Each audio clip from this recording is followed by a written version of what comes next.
الحمد لله وكفى وسلام على عباده الذين اصطفى أما بعد فأعوذ بالله من الشيطان الرجيم بسم الله الرحمن الرحيم إن في خلق السماوات والأرض واختلاف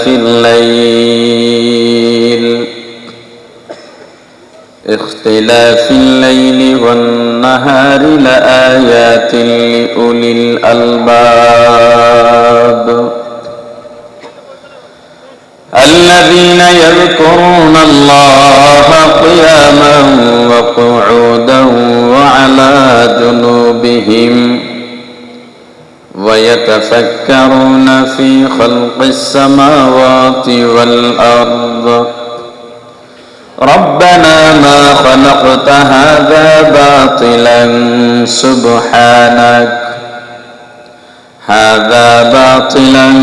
سبحانك فقنا عذاب النار صدق الله العظيم محبته নিজের জন্য অনেকে চুপ করে থাকে, নিজের ফায়দার জন্য নিজে দরুদ পড়ব, মহব্বতে সবাই দরুদ পড়ি। আল্লাহুম্মা সাল্লি আলা মুহাম্মাদ ওয়া আলা আলি মুহাম্মাদ কামা সাল্লাইতা আলা ইব্রাহিম ওয়া আলা আলি ইব্রাহিম ইন্নাকা হামিদুম مجيد اللهم بارك على محمد وعلى آل محمد كما باركت على إبراهيم وعلى آل إبراهيم إنك حميد مجيد الحمد لله ঐতিহাসিক চরমনার নমুনায় 3 দিন ব্যাপী ফেনী মুজাহিদ কমিটির উদ্যোগে আজকের এই ওয়াজ মাহফিল ও হালকায় জিকিরের দ্বিতীয় দিনের আমাদের সকলের মধ্যমণি আজকের প্রধান অতিথি দার্শনিক ও গবেষক আলেম, যুব সমাজের হৃদয়ের মানুষ, এ জাতির দিক নির্দেশনায় অতন্ত্র প্রহরী, আমাদের আস্থাভাজন লক্ষ কোটি তৌহিদি জনতার হৃদয়ের স্পন্দন মুফতি সৈয়দ মোহাম্মদ ফয়জুল করিম শায়েখে চরমনাই হাফিজাহুল্লাহ, আজকের আয়োজনের সভাপতি আয়োজকবৃন্দ, দেগার মুআজ্জাজ মুকাররম হযরত উলামায়ে কেরাম, দূর দূরান্ত থেকে আগত ইসলাম প্রিয়, দিন প্রিয় মর্দে মুজাহিদ মুসলমান ভাইয়েরা, কলিজার টুকরা সমবয়সী যুবক ও ছাত্র বন্ধুগণ, প্রশাসনের নেতৃবৃন্দ, সাংবাদিক ভাইয়েরা, বিভিন্ন স্তরের জনপ্রতিনিধি, পর্দার আড়ালের সম্মানিতা পর্দানিশীন মা ও বোনেরা, আল্লাহ তাআলার দরবারে লাখো কোটি শুকর ও সুজুদ যেই মহান রব্বুল আলামিন আমাদেরকে হায়াতে তৈয়বা দান করে দুনিয়ার জান্নাতের বাগান কোরআন ও সুন্নাহর এই মুবারক মজলিসে আশা ও বসার মতো তৌফিক দান করেছেন, আলোচনা শোনার মতো সুযোগ করে দিয়েছেন, এজন্য শুকরিয়া আদায় করি আলহামদুলিল্লাহ। আল্লাহ বলেছেন, আসমান ও জমিনের মাঝে যত মাখলুক আছে আল্লাহর সৃষ্টি আছে, এবং রাত দিনের যে আবর্তন, কখনো দিন রাতের মধ্যে ঢুকে যায়, কখনো রাতের মধ্যে দিন ঢুকে যায়। যেমন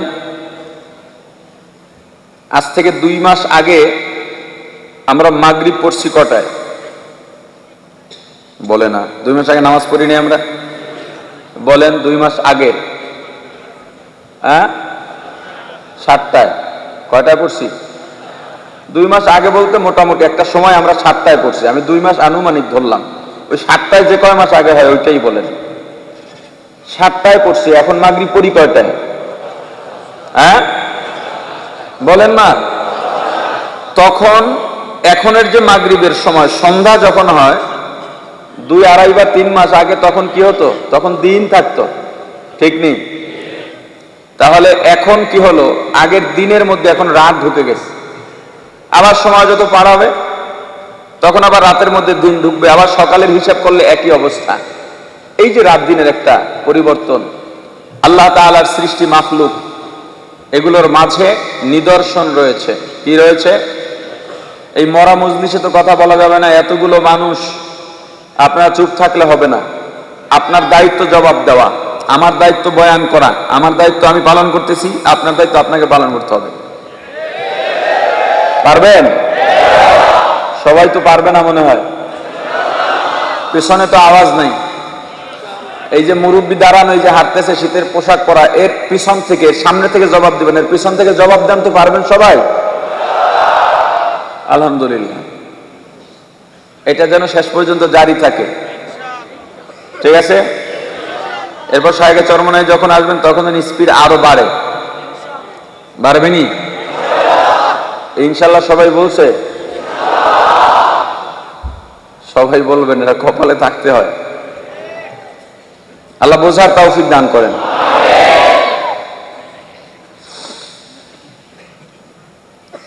আল্লাহ তাআলার সৃষ্টি, আসমান জমিন যত সৃষ্টি আছে, যত মাখলুক আছে পৃথিবীতে, এর মাঝে নিদর্শন আছে। কি আছে? জ্ঞানীদের জন্য। কাদের জন্য নিদর্শন? কিসের নিদর্শন আছে তাদের জন্য? আল্লাহ যে সত্য, আল্লাহকে খুঁজে পাওয়ার নিদর্শন। জান্নাত, জাহান্নাম, পুলসিরাত, কবর, হাসর, মিজান যা আছে, অর্থাৎ ঈমান, গায়েবের উপর তার বিশ্বাস, যা সে দেখে না, এই অদেখা জিনিসের উপর জিনিস চেনার মতো, বিশ্বাস করার মতো নিদর্শন আছে। কাদের জন্যে?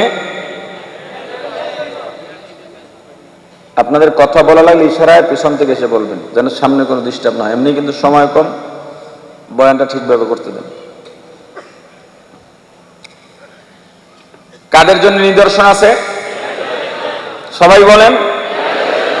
এই যে জ্ঞানীদের জন্য আপনি বললেন, এটা একটা সত্য সাক্ষী হয়েছে, কোরআনের সাক্ষী, সব হবে না? এই জন্য জবাব দিবেন। আরো অনেক ফায়দা আছে, ফায়দা বর্ণনা করতে বসিনি, শুধু এতটুকু কথা, বিশ্বাসের উপরে জবাব দিবেন, ফায়দা হবে। আলোচকেরও আলোচনা করতে এতে আগ্রহের সৃষ্টি হয়। জ্ঞানীদের জন্য নিদর্শন আছে, আল্লাহকে পাওয়ার নিদর্শন, পরকাল বিশ্বাসের নিদর্শন। বর্তমান এক শ্রেণী আমাদের মুসলিম জাতিকে, মুসলমান সন্তানকে, কোমলমতিদেরকে পরকাল এবং আল্লাহ সম্পর্কে বিশ্বাস যাতে না থাকে এই চেষ্টা চালিয়ে যাচ্ছে। বিভিন্ন জায়গায় লেকচারের আয়োজন করে সেখানে যে অদেখা জিনিস বিশ্বাস করি না, অদেখা জিনিস বিশ্বাস করি না, এইভাবে তারা বিভিন্ন সেমিনার, সিম্পোজিয়াম করে সেখানে আমাদের শিক্ষার্থী, সরল মনা ধর্মপ্রাণ মুসলমানদেরকে ধোঁকা দেওয়ার চেষ্টায় লিপ্ত হয়েছে। আমরা বিশ্বাস করি বাংলাদেশ যেহেতু মুসলমানের দেশ, 5 ওয়াক্ত আজানের আওয়াজে বাংলাদেশের মুসলমান মুখরিত হয়, সকাল সন্ধ্যা জিকিরে মুসলমানের অন্তর প্রশান্ত হয়, কোরআনের তেলাওয়াতে বাংলাদেশ 1 নাম্বার, লক্ষ লক্ষ হাফেজে আলেম, হাফেজে কোরআন, আলেমে কোরআন, আলেমে হাদিস, অভাব নাই। মসজিদ মাদ্রাসা বাংলাদেশকে মসজিদের রাজধানীও বলা হয়। আমরা মিডিয়ার মাধ্যমে জেনেছি আমাদের প্রধানমন্ত্রীও তাহাজ্জুদ পড়েন, তাহাজ্জুদও নাকি কাজা করেন না। অতএব এই বাংলাদেশ মুসলমানদের দেশ নাকি ইসলাম বিদ্বেষীদের দেশ? আওয়াজ দিয়ে বলেন, আওয়াজ দিয়ে বলেন। এই দেশ স্বাধীন হয়েছে, তাও আল্লাহর নামে স্বাধীন হয়েছে। কার নামে? আওয়াজ দিয়ে বলেন, কার নামে? কারণ যখন 7ই মার্চ সোহরাওয়ার্দী উদ্যানে তৎকালীন রেসকোর্স ময়দানে বঙ্গবন্ধু ভাষণ দিয়েছিলেন, যেই ভাষণের মাধ্যমে মুক্তিযুদ্ধের সূচনা হয়েছিল, ঘোষণা হয়েছিল, সেখানে তিনি বলেছিলেন আপনারা এখনো বাংলাদেশের জাতীয় যে আপনার মুক্তিযুদ্ধ বিষয়ক জাতীয় যে দিবসগুলো আছে ওই দিবসে এই রেকর্ডটা শুনে থাকবেন। তিনি বলেছিলেন রক্ত যেহেতু দিয়েছি রক্ত আরো দেব, তবু এদেশের মানুষকে মুক্ত করে ছাড়বো। আওয়াজ দিয়ে বলেন, আওয়াজ দিয়ে বলেন ইনশাআল্লাহ। কারণ আছে এই তাওহীদের চেতনায় আল্লাহর নামে বাংলাদেশের স্বাধীন মুক্তিযুদ্ধ স্বাধীনতার সূচনা হয়েছিল। এই বাংলাদেশের মাটি থেকে তাওহীদের ঘ্রাণ আছে, রিসালাতের ঘ্রাণ আছে। সেই দেশের মধ্যে আল্লাহ সম্পর্কে, ইসলাম সম্পর্কে যারা কোমর মতিদেরকে সরলমনা মুসলমানদেরকে গাফেল করতে চাইবে তাদের জায়গা বাংলার জমিনে হবে না, বাংলার জমিনে হবে না।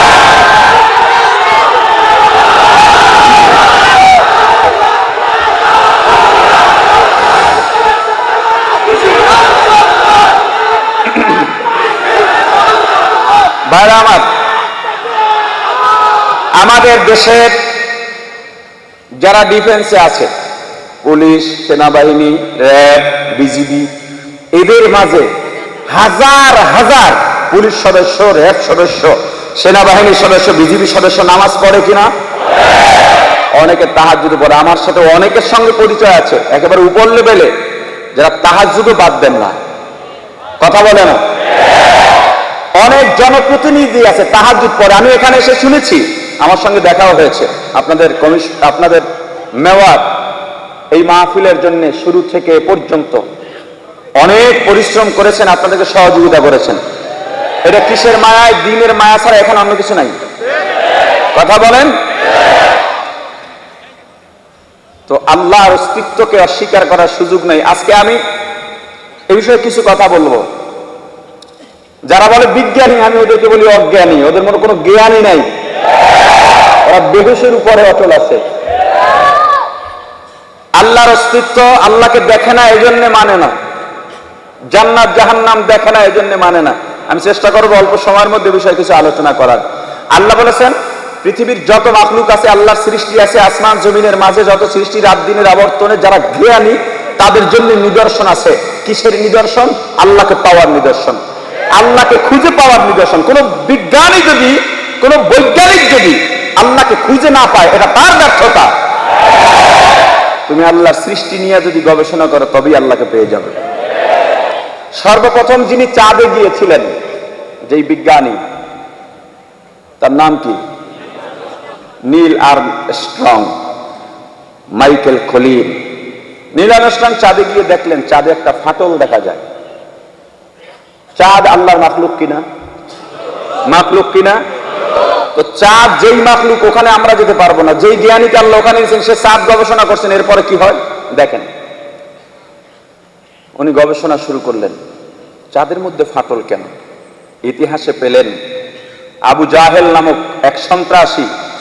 আবু জাহেল কি? আবু জাহেল কি? ওই সময়ের শীর্ষ সন্ত্রাসী ছিল আবু জাহেল। নবীজির সামনে গিয়ে হাতের মুষ্টি বদ্ধ করে বলতেছে, ভাতিজা বলো তো আমার হাতের মুষ্টির মধ্যে কি আছে, যদি বলতে পারো তো কালেমা পড়বো, ঈমান আনবো। নবীজি বললেন, চাচা আমি না বলে যদি তোমার হাতের মুষ্টির মধ্যে যেই বস্তু আছে ওটাই যদি বলে দেয়, পাগল হইছো নাকি? আমার হাতের মুষ্টিতে কি আছে আমি জানি, ওকে কথা বলতে পারে নাকি?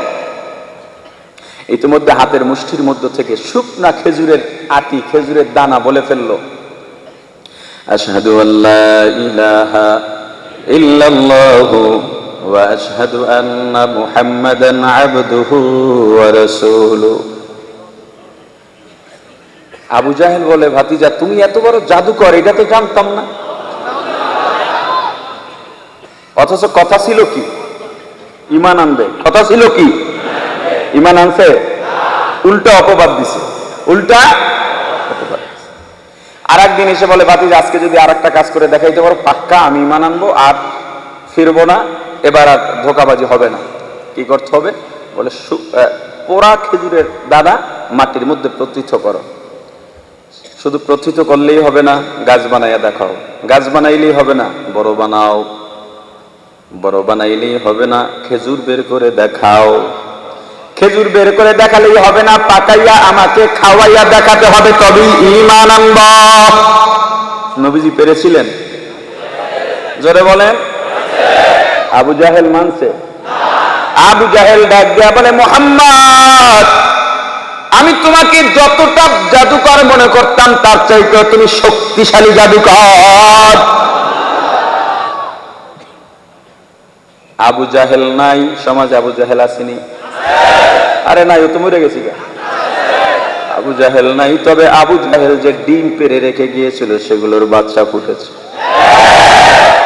ওই বাচ্চাগুলো বড় হইয়া আবার ডিম পারছে, আবার সেগুলো বড় হইয়া আবার ডিম পারছে। বংশ পরম্পরায় কিয়ামত পর্যন্ত আবু জাহেলের বংশ থাকবে কি থাকবে না? আবু জাহেলের খাসলতের মানুষ মুসলমানদের মধ্যেও আছে না নাই? উনি যত বুঝাবেন ও বুঝবেই না। আছে না নাই? যত বুঝাবেন ওই ছাগল মার্কা। দুই কান ধরে 3 ঘন্টা ওয়াজ করবেন, এরপর বলবে কি ডানে বামে নাড়া দিবে, সম্ভব নয়। আবার একদিন আবু জাহেল গিয়া বলে, মুহাম্মদ, আজকে যদি আরেকটা কাজ করে দেখাতে পারো তাহলে ঈমান আনবো, কোনো সন্দেহ নাই। বলে কি? দুনিয়ার জাদুকরের জাদু দুনিয়ায় চলে, আসমানে চলে না। তবে যারা নবী বা রাসূল তাদের মুজিজা আসমানেও চলে। তুমি যদি নবী হও তাহলে তোমার মুজিজা আসমানে চলবে, যদি জাদুকর হও আসমানে চলবে না। তুমি আমাকে আসমানে একটা কাজ করে দেখাও। বলে কি? আসমানের চাঁদ 2 খণ্ড করে দেখাও। নবীজি আমার হাতের আঙুল ইশারা করলেন, ডানে বামে নাড়া দিলেন, কাঁপতে কাঁপতে চাঁদ দ্বিখণ্ডিত হয়ে গেল। মুহাম্মদ আরবি হায়ওয়া নবী রাস্তে পেশোয়া, মুহাম্মদ আরবি হায়ওয়া নবী রাস্তে পেশোয়া, আলম হুয়া উসকি पैदाइश से उजाला, आलम हुआ उसकी पैदाइश से उजाला, शफीउल उमम हमारा नबी रोज़ क़यामत शफाअत करेगा अल्लाह के पास गुनाहगार उम्मत, शफाअत करेगा अल्लाह के पास गुनाहगार उम्मत।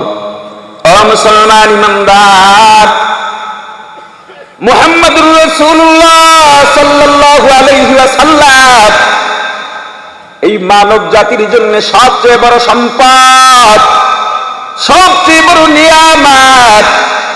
আমিও রাসূলের উম্মত, তুমিও রাসূলের উম্মত, কিন্তু তোমার মাঝে রাসূলের সুন্নাত নাই। তোমার সুন্নাত মতো চলা তোমার দায়িত্ব তুমি পালন করো নাই।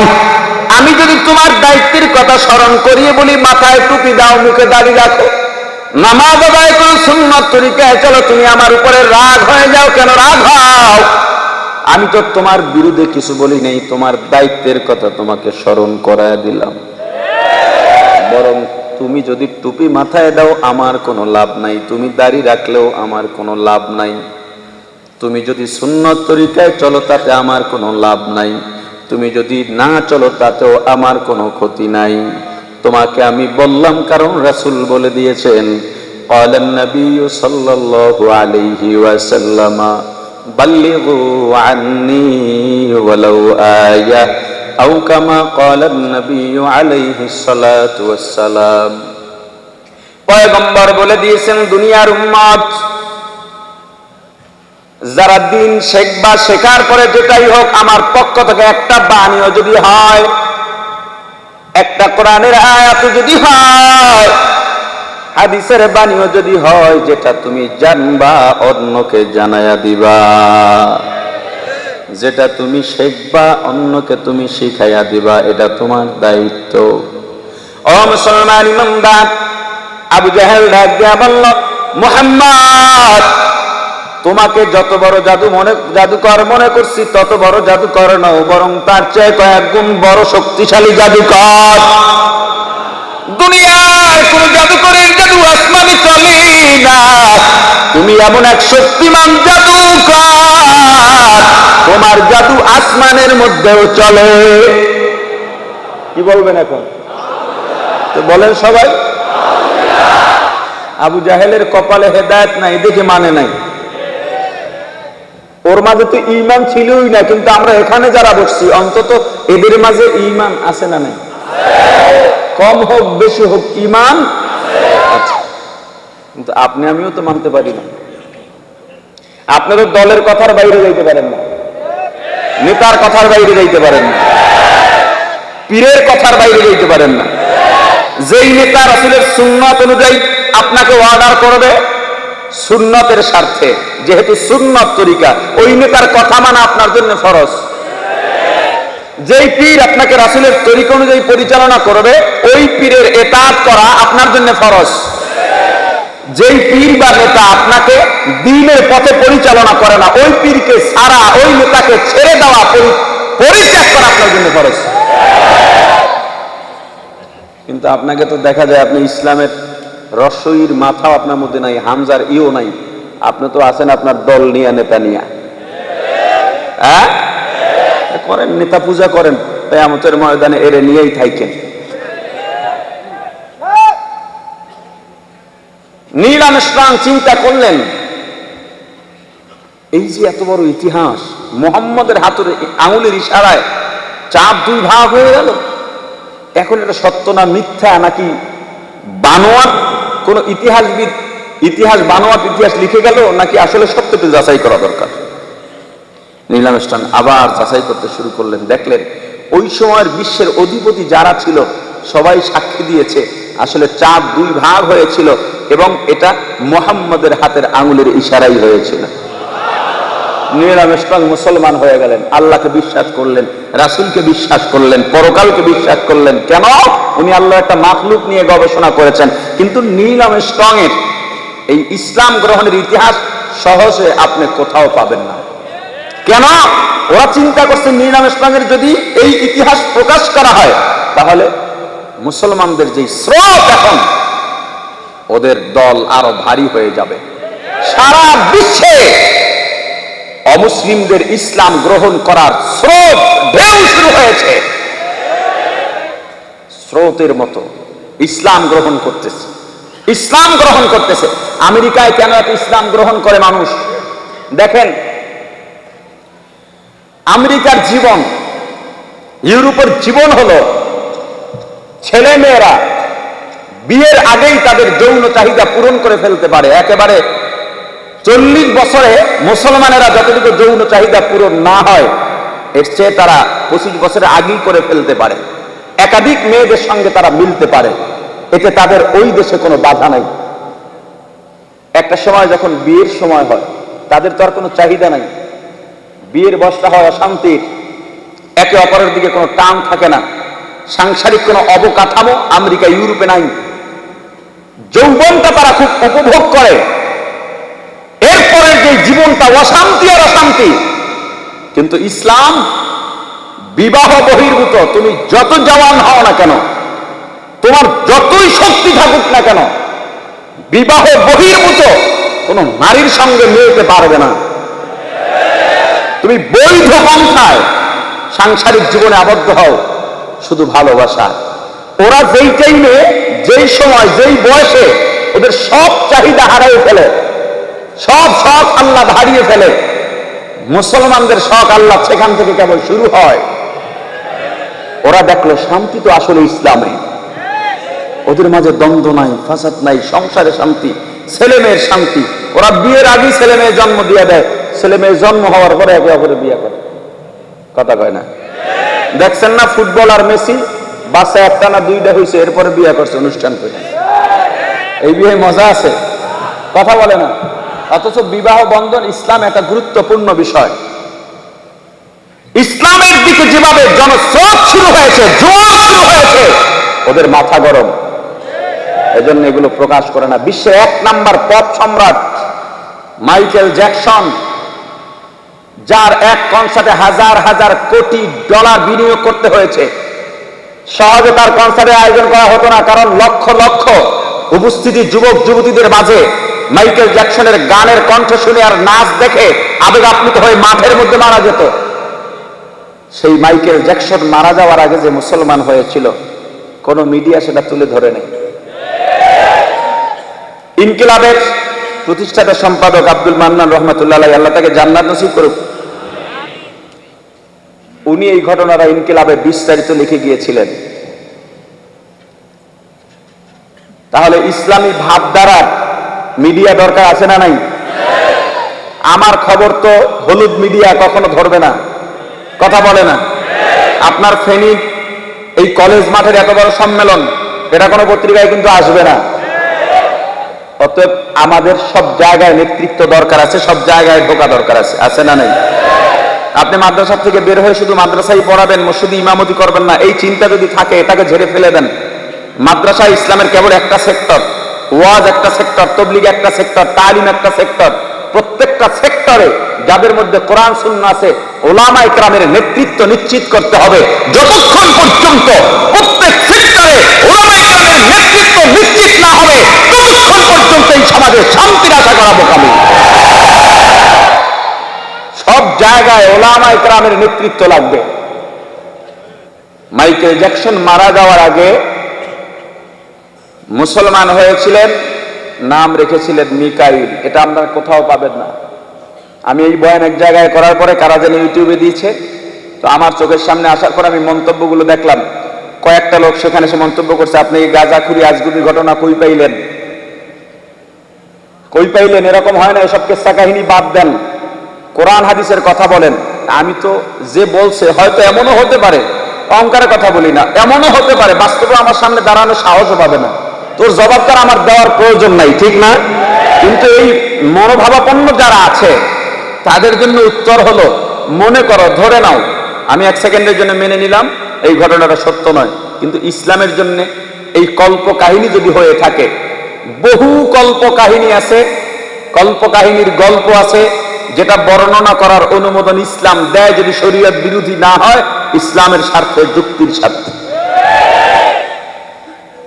কথা বুঝে আসছে? যেমন লাইলি মজনুর প্রেমের কাহিনী অনেকে বলে থাকে, লাইলি মজনুর প্রেম বলতে পৃথিবীতে কিছুই ছিল না, এটা কল্প কাহিনীর গল্প। কিন্তু এটা বলতে পারে বান্দার আল্লাহর সাথে সম্পর্ক জোড়া। আবার একটা উদাহরণ হিসেবে আমি কি কথা বুঝাইতে পারতেছি? তো যদি আমি কল্প কাহিনীর গল্প বলতাম, বা মিডিয়ায় যিনি লেখলেন আব্দুল মান্নান সাহেব, উনি যদি এটা মিথ্যাও লেখেন, তবু ইসলামের জন্য লাভ না ক্ষতি। তুমি বিরোধিতা কেন করতেছো? বোঝা গেল ওইটার মাঝে আবু জাহেলের ট্যাবলেট আছে, ওইটার পেটে কার ট্যাবলেট আছে, এটা বোঝা খুব সহজ। এখন আপনি বলবেন আমরা তো বিজ্ঞানী না, আমরা কিভাবে গবেষণা করবো আর কেমনে আল্লাহর পরিচয় পাবো? দেখেন, হযরত ইব্রাহিম আলাইহিস সালাতু ওয়াস সালাম কিশোর, তার মনে একটা বাসনা জাগলো, আমাকে এত সুন্দর করে কে বানাইলেন? আপনার মনে কখনো এই বাসনা জাগে নাই যে আমাকে এত সুন্দর করে কে বানাইলেন? যখন দেখি পাশে একজনের একটা পা নাই, আমার ভেতরে এই অনুশোচনা বা এই আফসোস, এই পরিতাপ আসে না, আল্লাহ আমাকে কত সুস্থ রাখছেন। আরে আমাকে যে আল্লাহ একটা মানুষ করে পাঠাইছেন, এই নিয়ামতের শুকরিয়া আদায় করতে গিয়েও তো আপনি আপনার জীবন শেষ হয়ে গেল, এই নিয়ামতের শুকরিয়া আদায় হবে না।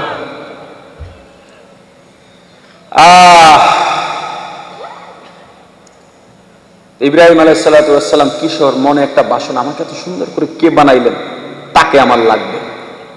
তা আজরকে জিজ্ঞেস করলেন বাবা। অনেকে বলেন আজর বাবা, অনেকে বলেন বাবা না, অন্য কেউ বাবা ছিল। তো আমরা আলোচনার সাথে আজরকেই বাবা হিসেবে ধরে নিলাম। যে আজরকে জিজ্ঞেস করলেন, বাবা আমাকে যিনি বানাইছেন আমার রব কে? বলে ওই যে ঘরের মধ্যে আমরা মূর্তি পূজা করি, দেখো না ওই যে মূর্তি দাঁড়িয়ে আছে, প্রতিমা, এগুলো। সবাই বের হয়ে গেছে, পয়গম্বর ভিতরে ঢুকছেন, গিয়ে বড়টার সামনেই দাঁড়াইছে, এইটাই তো নেতা। দাঁড়ায় বলতেছে, মালিক এত সুন্দর করে আমারে বানাইছেন, আপনার কাছে আমি কৃতজ্ঞ। কি দিয়ে শুভেচ্ছা জানাবো জানি না, কিন্তু আপনার সাথে আমার একটু কথা বলা দরকার। কিন্তু মালিকে জবাব দেয় না। মালিকে কি করে না? জবাব দেয় না। মালিকের সামনে খাবার আছে, মালিক খাবার খায় না। নাকে মাছি ঢুকতেছে, মাছি তাড়ায় না। আরে নাকে যদি মাছি পড়ে, তো এই মাছি তাড়াতে আয়োজন করে হাত নাকের কাছে আনা লাগে না, অটোমেটিক হাত নাকের কাছে চলে আসে।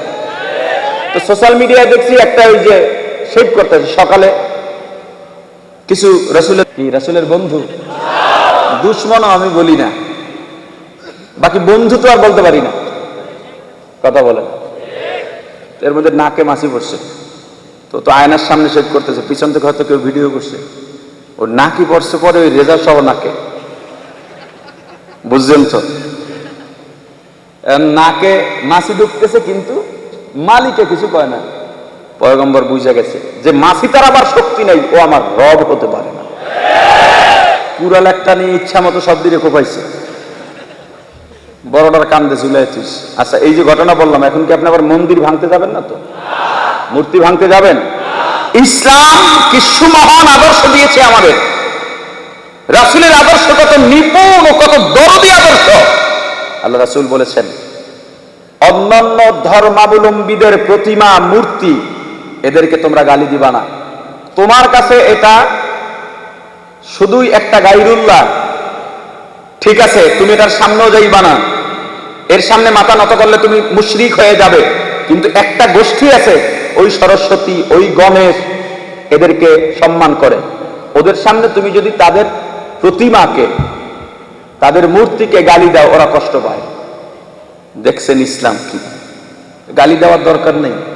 ওদের খোদাকে, গায়রুল্লাহ নামক খোদাকে তোমাদের গালি দেওয়ার দরকার নেই।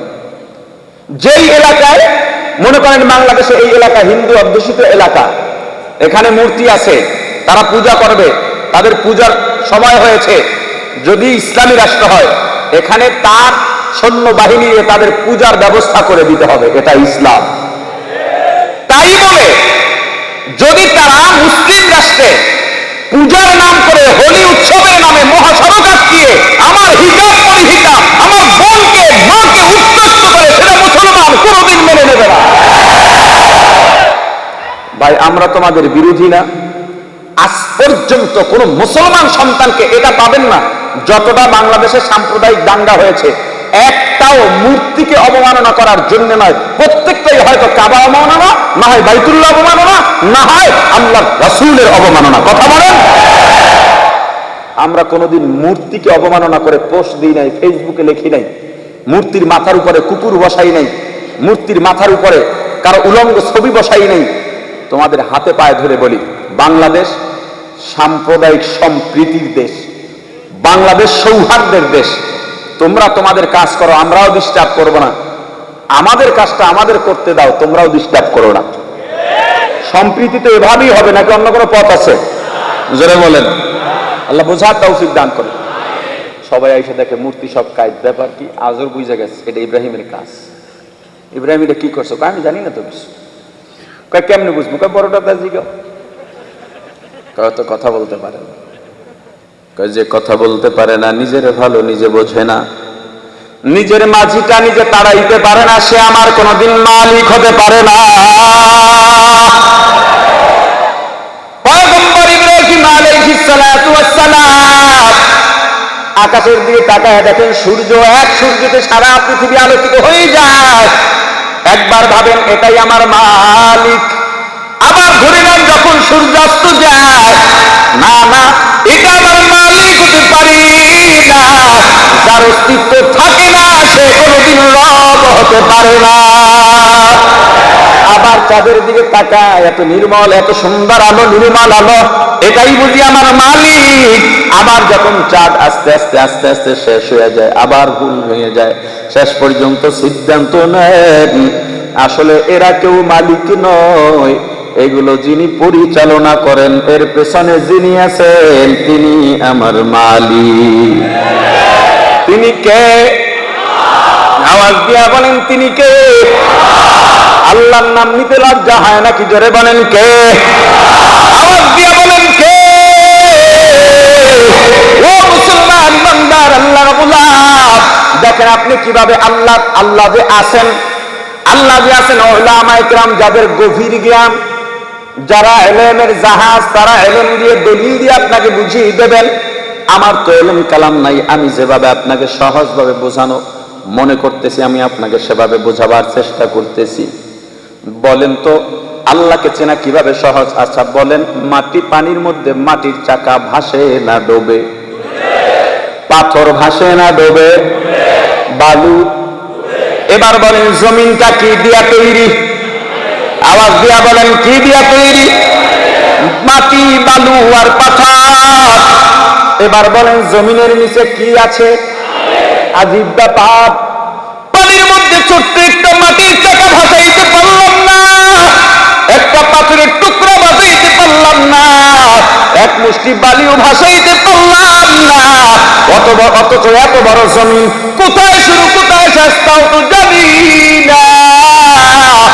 এত বড় জমিন, এরপরে কত বড় বড় পাহাড়, বিশাল বিশাল অট্টালিকা, গাছপালার কোনো অভাব নাই, কোটি কোটি মানুষের বসবাস, এত বড় বড় গাড়ির অভাব নাই, এত বড় জমিন।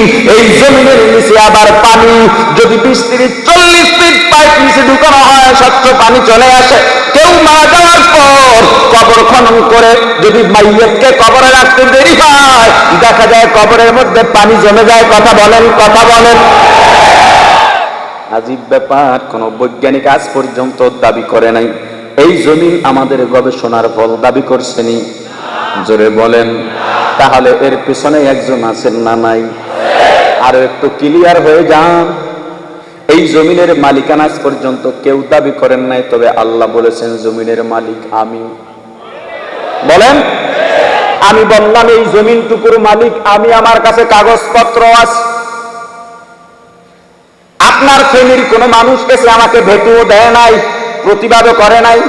আমার যে সীমানায় খুঁটা দিলাম, খুঁটা উঠাইয়াও ফালাইয়া দেয় নাই। এবার রাষ্ট্র এই জমি কাকে দেবে? কথা কয় না। যার কাছে দলিল আছে, যে দাবি করছে, যদি ভেটু না পড়ে তাকেই তো দেবে।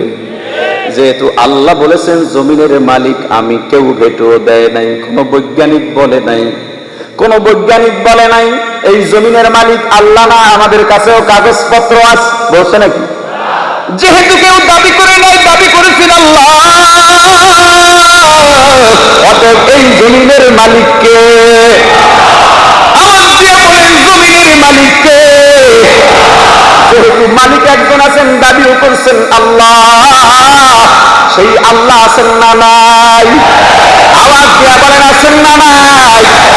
দুনিয়ার যত মুসলমান আছে সবাই আল্লাহকে পেতে চায়, আল্লাহকে ভালোবাসে। অনেক মাসে খুঁজারও আছে, বাবার অবমাননা মেনে নেয়, কিন্তু আল্লাহর অবমাননা মেনে নিতে পারে না। এটা কি আল্লাহর ভালোবাসা ছাড়া হয় নাকি? আবার একদল মুমিন আছে, একদল ফাসিক আছে, আল্লাহর ভালোবাসার থেকে আল্লাহ ওয়ালাদের সংস্পর্শে গিয়া আল্লাহকে ভালোবাসতে বাসতে বাসতে বাসতে ফিস্টি ফুজ্জারি ছেড়ে দেয়, আল্লাহ ওয়ালা হয়ে যায়। একটা সময় আল্লাহর ভালোবাসা ছাড়া কিছুই বোঝে না।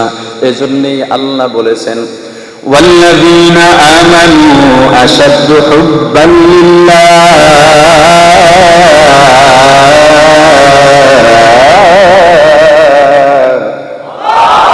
যারা ঈমানদার, কারা?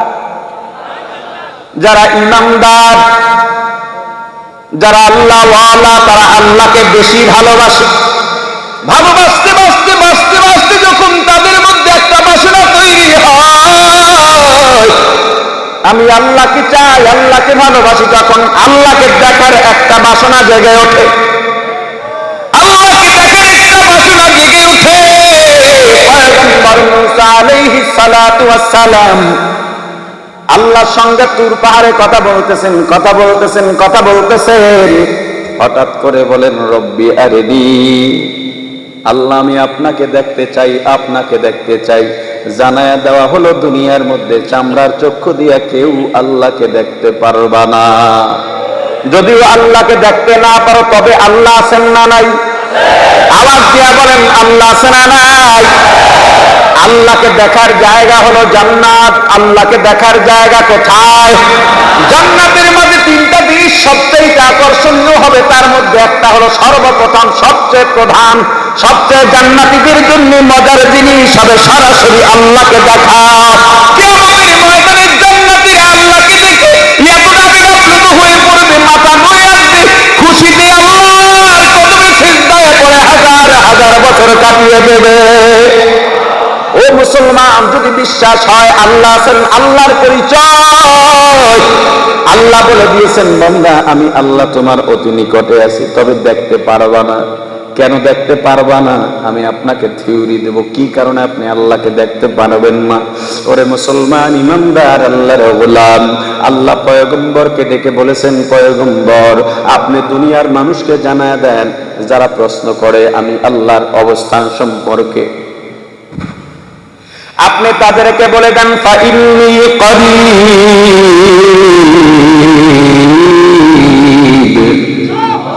আমি আল্লাহ অতি নিকটে। আল্লাহ কাছে না দূরে? আওয়াজ ছোট হয় কেন? বলেন আল্লাহ কাছে না দূরে? আর জোরে বলেন কাছে না দূরে? কতটা কাছে?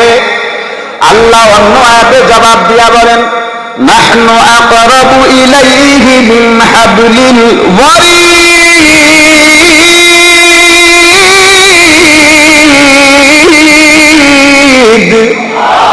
বান্দা তোমার শাহরাগ যেখানে ঘরের শাহরাগের চাইতো আমি আল্লাহ তোমার নিকটে।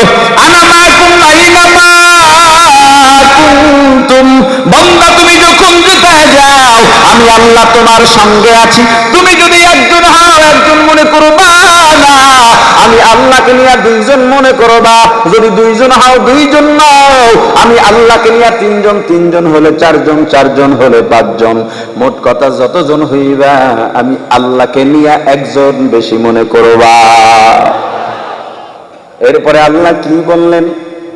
ফাআইনামা তুওয়াল্লু ফাতাম্মা ওয়াজহুল্লাহ, বান্দা যেদিকেই তোমার মুখ ঘুরাইবা সেদিকে আমি আল্লাহর চেহারা দেখতে পাইবা। আপনি বলবেন একটু আগেই বললেন আল্লাহকে দেখা যায় না, এখন আবার বললেন আল্লাহ বলছেন যেদিকেই তোমার মুখ ঘুরাইবা সেদিকেই আল্লাহকে দেখতে পাইবা। ও মুসলমান ইমানদার আল্লাহর গোলাম, যদি বলেন আল্লাহকে দেখতে চান আমি আপনাকে আল্লাহকে দেখাইতে পারি, দেখতে চাননি? কথা বলে না। আমি আসলে বললাম এটা গামছা, আমি দেখাইলাম, দেখার দায়িত্ব আপনার। আমিও কিছু থিওরি বলবো, দেখার দায়িত্ব আপনার। যদি না দেখতে পান তাহলে সে ব্যর্থতা আপনার। তবে আল্লাহ যে আছেন এতটুকু অনুভব আল্লাহ ওয়ালারা করতে পারে কি পারে না? যারা আল্লাহ ওয়ালা, আল্লাহ যে আছেন এটা বুঝতে তাদের জন্য এক জাররাও কষ্ট হবে না। বলে আমরা আতরের দোকানে গেলে ঘ্রাণ পাই কি পাই না? গোলাপের ঘ্রাণ আর বেলির ঘ্রাণ এক না ভিন্ন? বলেন আমাকে কোনটার ঘ্রাণ কেমন, পার্থক্যটা বুঝায়া দেন। কথা কয় কিন্তু ঘ্রাণ আপনি বিশ্বাস করেন কিনা কিন্তু বুঝাইতে পারতেছেন না। ঘ্রাণের অস্তিত্ব আছে? কথা বলে না। ঘ্রাণের অস্তিত্ব নাই কিন্তু আপনি বিশ্বাস তো করলেন। আর ওরা কি কয়? আল্লাহকে দেখি না, মানি না, তা আতরের ঘ্রাণ তো দেখেন না। কথা বলেন। এবার বলেন জিলাপি কেমন লাগে? জোরে বলেন। আমিত্তি কেমন লাগে? রসমালাই কেমন লাগে? সবগুলোই স্বাদ এক না ভিন্ন? বলেন তো কোনটার স্বাদ কেমন? আল্লাহকে দেখার 3 নাম্বার থিওরি, আপনি হঠাৎ করে চিল্লা পাল্লা শুরু করলেন, সম্মানী মানুষ একজন আপনাকে বলল ব্যাপার কি, আপনি কেন চিল্লাও? মানুষজন জমা হয়ে গেছে, ইজ্জতের ব্যাপার। আপনি জবাব দিয়া বলেন ইজ্জত রাখো, ইজ্জত রাখো, কারণ আমার পেটের মধ্যে এমন ব্যথা চিল্লানি না দিয়া পারি না। আপনাকে যদি বলা হয় কোথায় ব্যথা, এত বড় সাহস, বলো এই সময় কেন সে এলো, আমাকে দেখায় দাও, টান মেরে আছাড় দিয়ে মেরে ফেলি। আপনি জবাব দিয়া বলবেন না না, পেটে ব্যথা দেখাও যায় না, ধরাও যায় না, ছোঁয়াও যায় না, তবে অনুভব করা যায়। আল্লাহকে দেখার আর একটা থিওরি দিই, বড় মজার ব্যাপার, ভালো করে বুঝবেন। সন্তানের সঙ্গে বাবার সম্পর্ক দূরের না কাছের? সন্তানের সঙ্গে বাবার সম্পর্ক দৈনিক কতবার যে দেখা হয় তার কোনো খবর নাই। সন্তান আর বাবার পরিচয় চাইতে এই দুইজনের কাছে অন্য কারো এত বেশি পরিচয় নাই। চক্ষু বন্ধ করলেই বাবার চেহারা সামনে ভেসে ওঠে। কথা বলেন। ও মুসলমান ইমানদার আল্লাহর গোলাম, এমন কোন সন্তান আছেন কিনা যার বাবার চেহারার বিবরণ এমন ভাবে আমার কাছে দেবেন, আপনার বাবাকে আমি চিনি না কিন্তু আপনার বাবা ময়দানের মধ্যেই আছে, আমার কাছে আপনার বাবার এমন বিবরণ দেবেন, আপনার বিবরণ শুনে যাতে আপনার বাবাকে এক দেখায় চিনে ফেলতে পারি। পারবেন? কথা বলে না। নাই এমন কোন সন্তান? এক মাহফিলে এক যুবক দাঁড়াইছে, হুজুর আমি পারবো। আমি বললাম ভাই তুমি পারবা না। কয় না পারবো। আমি বললাম পারবা না, থাক বসো। কয় না হুজুর, ছেলে হয়েছি বাবার পরিচয় দিতে পারবো না। তো কেমন ছেলে হইলাম? ঠিক আছে, সামনে এসো, মাউথপিস দিলাম। আর একটা যুবক দাঁড় করায় বললাম, এই যুবককে চেনো? বলে না। ওর বাবাকে চেনো না? এই যুবক, এই অপরিচিত যুবককে তোমার বাবার পরিচয় দাও, বিবরণ দাও। এবার বিবরণ দিতেছে, আমার বাবা বেশি লম্বাও না, বেশি বেটেও না। আমার বাবা দাড়ি আছে, মোছ আছে, নামাজ পড়েন, মাথায় টুপি আছে, শ্যাম বরণের, গায়ে জুব্বা দিয়া চলেন। ওই যুবক ডাক দিয়া বললে, এই ময়দানে তো এরকম বহু মানুষ আছে, সবাই তোমার বাবা নাকি? সম্ভব? যেই বাবাকে আপনি দৈনিক দেখেন, হাজারবার কোটিবার দেখেছেন, সেই বাবাকে দেখার পরেও আপনি বিবরণ দিতে পারতেছেন না। ও মুসলমান ইমানদার, যাদের মহব্বত, আল্লাহর মহব্বত যাদের অন্তরের মধ্যে ঢুকে গেছে, ওরা গাছের দিকে তাকাইলেও আল্লাহকে দেখতে পায়, কিন্তু তোমাকে বুঝাইতে পারে না। ওরা গাছের দিকে তাকাইলে আল্লাহকে দেখতে পায়, আকাশের দিকে তাকাইলেও আল্লাহকে দেখতে পায়, জমিনের দিকে তাকাইলেও আল্লাহকে দেখতে পায়, তোমাকে বুঝাইতে পারে না। কারণ এটা বুঝাবার নয়, বোঝার জিনিস। এটা বোঝানোর জিনিস নয়, বোঝার জিনিস। ওরে বিজ্ঞানী, তুই তো অজ্ঞান হইয়া রইছ, তুই তো জানো না আল্লাহ কোথায় আছে, গবেষণার মাথায় তোর নাই। এই ডাক্তার, তুমি বড় জ্ঞানী হয়ে গেছে, কিন্তু আল্লাহর পরিচয় যদি না পাও, তুমি এখনো মূর্খ। হে ইঞ্জিনিয়ার, তোমাকে মানুষ ফুলের মালা দেয়, পদক পাইলা, নোবেল পাইলা, কিন্তু আল্লাহর পরিচয় যদি না পাও, আল্লাহর আদালতে এখনো জ্ঞানী নও, জ্ঞানী নও, তুমি একটা মূর্খ। আর যারা আল্লাহর পরিচয় পাওয়া যায়, ওই গাছের দিকে তাকায় আর চোখের পানি ছেড়ে কাঁদে। আমরা যখন ছোট ছিলাম, মাদ্রাসায় পড়েছি, বরগুনা পীর সাহেব হুজুর রহমতুল্লাহ আলাইহির মাদ্রাসা। হুজুরের ছেলে বর্তমান পীর অলিউল্লাহ চাচা মিয়া গতকাল সম্ভবত এখানে বয়ান করে গেছেন। ওই দরবারে একাধারে 9 বছর লেখাপড়া করেছি। একটা ঘটনা শুনাই। এই যারা আমি এগুলোর জবাব দিই না, জবাব দেওয়ার মাকাম আমার তৈরি হয় না, এগুলো আমাদের শায়েখদের জবাবের কাজ। তবু একটা বাস্তব ঘটনা বলি। ওই যে বলে ওয়াজের মধ্যে লাফায়, শায়েখদের বয়ানে অনেক মানুষ গলা কাটা মুরগির মতো ছটফট করে, করেনি? আবার একদল মিথ্যাচার করে, জিকিরে লাফায়। একটা দেখাও যে জিকিরে কোথায় লাফায়, কথা বলে না। যারা বলে জিকিরে লাফায়, বাস নয়, এই কথার ধরনেই বোঝা যায় সে উম্মতের সংশোধনের জন্য বলে না, সে বলে হাসাব হিংসা থেকে। যারা বলে জিকিরের সময় লাফায়, এটা কি সত্য না মিথ্যা? এটা মিথ্যা তহমত, এটা মিথ্যা তহমত। বয়ানে লাফাবে স্বাভাবিক। শায়েখের সামনে মানুষের অবস্থা এক থাকে, রাসূলের সামনে সাহাবীদের অবস্থা বয়ানের সময় এক ছিল, বাইরে বের হয়ে গেলে আরেক ছিল। কি ঘটনা জানেন না আপনারা? আজীব ব্যাপার। এটা জবাব দেওয়ার কাজ না। অনেকে আবার বলে লাফাইয়া বাসে ওঠে, খেজুর গাছে ওঠে না। আমি বাস্তব, আমি তখন ছাত্র সে মাদ্রাসার, আমার দেখা ঘটনা আপনাকে আমি বলছি, এটা জাদু দিয়ে সম্ভব না। বরগুনা পীর সাহেব হুজুর রহমতুল্লাহ বয়ান করতেছেন, হঠাৎ এক পাগল এক দৌড়ে, একটা খেজুর গাছ ছিল, আমরা যখন লেখাপড়া করেছি বরগুনাতে, পুকুরটা এখনো আছে, খেজুর গাছটা নাই। হুজুরের বৈঠকখানার সামনে খেজুর গাছ, অনেক মোটা, লম্বা লম্বা খেজুর হতো। ওই খেজুর আমরা ছাত্ররা খাইতাম, হুজুরের বাড়ি, হুজুরের ভাইয়ের বাড়ি সবাই খাইত, প্রচুর খেজুর হতো। গজাল লো আছে না, গজাল তার কাটার মতো এক একটা, দেখবেন পুরানো খেজুর গাছ যেগুলো খুব মোটা, সে ওখানে উঠে গেছে, ডাইরেক্ট লাফাইতেছে আর জিকির করতেছে ওই গাছের উপরে। একটা কাটাওয়াল্লার বান্দার পায়ে ঢুকে না। হুজুরের মারা যাওয়ার শেষ দিকে বরগুনা পীর সাহেব হুজুরের বাড়ির মাহফিলের একটা সিস্টেম হলো, অন্য কেউ খাবার হোটেল দিতে পারে না, মাদ্রাসার পক্ষ থেকে দেওয়া হয়, আয় যা হয় এটা এতিমখানায় দিয়ে দেওয়া হয়। তো বুঝেন 2, 4, 500, 1000 মানুষ যেখানে খানা খাবে, সেই চুলাটা কত বড় হতে পারে রান্নার জন্য, কথা বলে না। সেই ডেকটা কত বড় হতে পারে, ডেস্কিটা যেটার মধ্যে চাউল পাকাবে, ভাত। 4 জনে বাঁশ বেঁধে 4 জনে 4 দিক থেকে ধরে পানি উঠায় চুলার উপরে দিতে হয়। হঠাৎ এক আল্লাহর পাগল ওই রান্নার দায়িত্বে, সে এক চুলা খালি আর এক চুলায় শুধু পানি টকবক করে ফুটতেছে। কিন্তু বয়ান কান কোথায়? কথা বলে না রে ভাই, কান কোথায়? একটা কথা মিথ্যা যদি বলি ঈমান শেষ হয়ে যাবে। নিজের দেখা ঘটনা বলতে চাই, বিশ্বাস করা না আপনার কথা। ওখানে গেলে যারা জাহেল মার্কা আছে তাদের কাছে জিজ্ঞেস করলে এগুলো সত্যতা পাইবে। হঠাৎ করে এত বড় ব্যাগের পানি, গরম পানি উঠাইয়া মাথার মধ্যে ঢেলে দিছে, এরপর ঠান্ডা, এবার চিৎকার দিয়া পাশের খালি চুলা আগুনের মধ্যে পড়ে গেছে। এরপরে সে থামে না, এক দৌড় স্টেজে গিয়া পড়ছে। কি মনে করেন এটা? আপনার তো কেমন লোকটা বেহুশ হয়ে গেছে।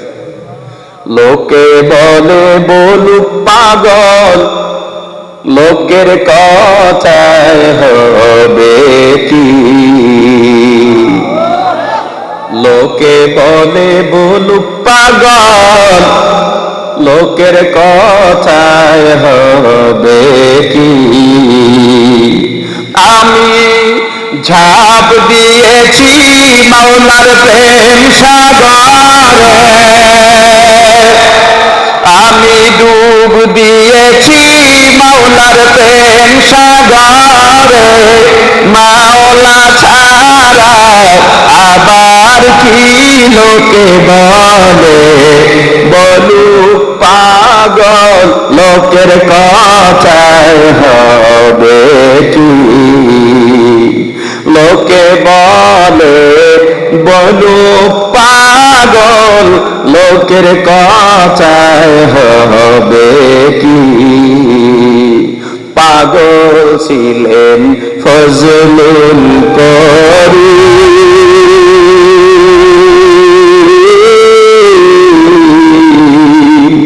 মাওলার প্রেমে হইলেন বিলি, দুনিয়াদারি পায়ে ফেলে, দুনিয়াদারি পায়ে ফেলে, আল্লাহর আশে হইছে জানো কি? লোকে বলে বলুক পাগল, লোকের কথায় হবে কি? লোকে বলে বলুক পাগল, লোকের কথায় হবে কি? আমি ঝাঁপ দিয়েছি মাওলার প্রেম সাগরে, আমি ডুব দিয়েছি মাওলার প্রেম সাগরে, মাওলা ছাড়া আবার কি লোকে বলে বলুক পাগল, লোকের কথায় হবে কি? লোকে বলে বলুক পাগল, লোকের কথায় হবে কি? ও আল্লাহর গোলাম, যার মধ্যে আল্লাহর পরিচয় মানুষ কি বললো সেটা দেখার দরকার নাই, ঠিক কিনা বলেন? চরমনাইয়ের ময়দানে যখন যায়, শায়েখের সঙ্গে পরশুদিন কুমিল্লাতে কথা হইতেছি। চরমনাইয়ের কিছু মানুষ আছে, গতবার এক মাহফিলে বলেছিলাম দুঃখ নয়, চরমনাইয়ের তরিকা, চরমনাইয়ের মিশন আল্লাহ তার কুদরতি হাত দিয়া চালান। কারণ না হয় ব্যক্তি রিজাউল করিম, ব্যক্তি ফাইজুল করিম, তাকে আমার মানা লাগবে কি? ঠেকাটা, সেও তো মানুষ, আমিও তো মানুষ, কথা বলে না? দুনিয়ার নেতারা তার কর্মীদেরকে অনুগত রাখে টাকা দিয়া, পদ পদবি দিয়া।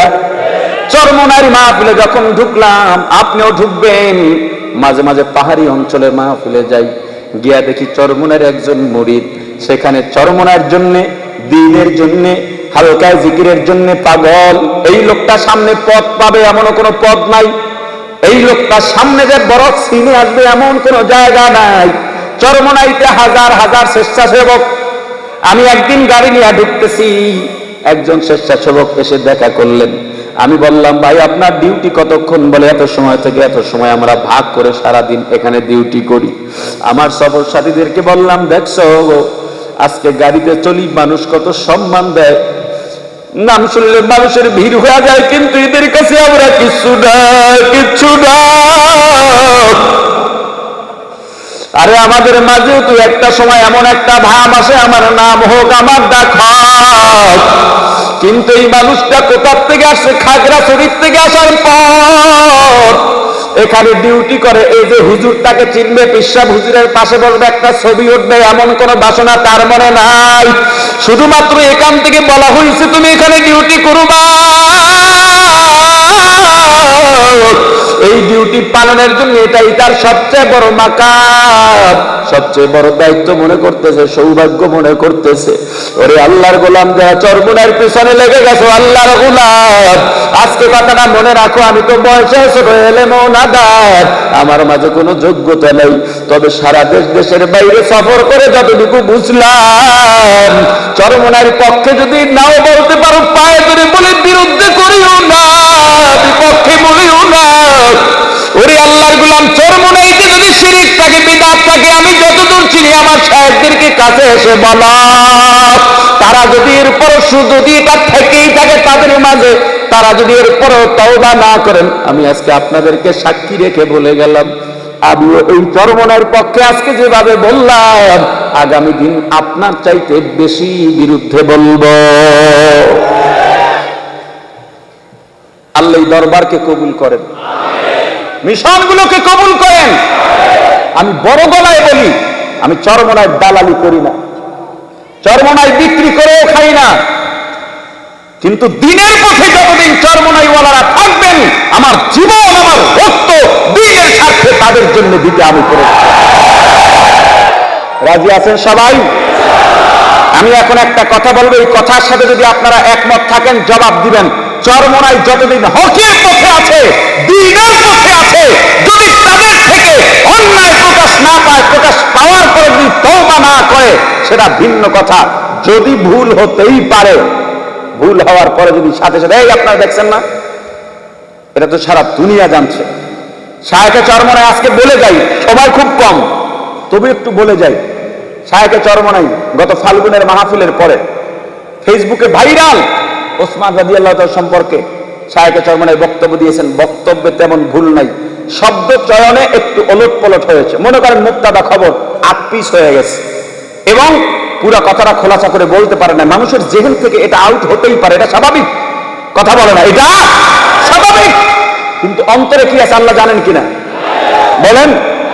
এক পাগল বলে ফেলছে, আল্লাহ আমি তোমার, আল্লাহ তুমি আমার গোলাম, এটা শিরকি কথা না? আল্লাহ বলে দিয়েছেন, তুই কি বলতে চাইছ আমি বুঝছি, কিন্তু উল্টো হয়ে গেছে এটা আমি বুঝছি, মানুষে যা কয় তুই তওবা করবি, এটা মানুষকে দেখানো, যদি মানুষ যাতে পথভ্রষ্ট না হয়। আমার শায়েখ কি বলছেন তার অন্তর আল্লাহ দেখে নিয়েছেন। আমি শায়েখকে ফোন দিলাম, হুজুর এই অবস্থা। হুজুর বললেন কি করা যায়?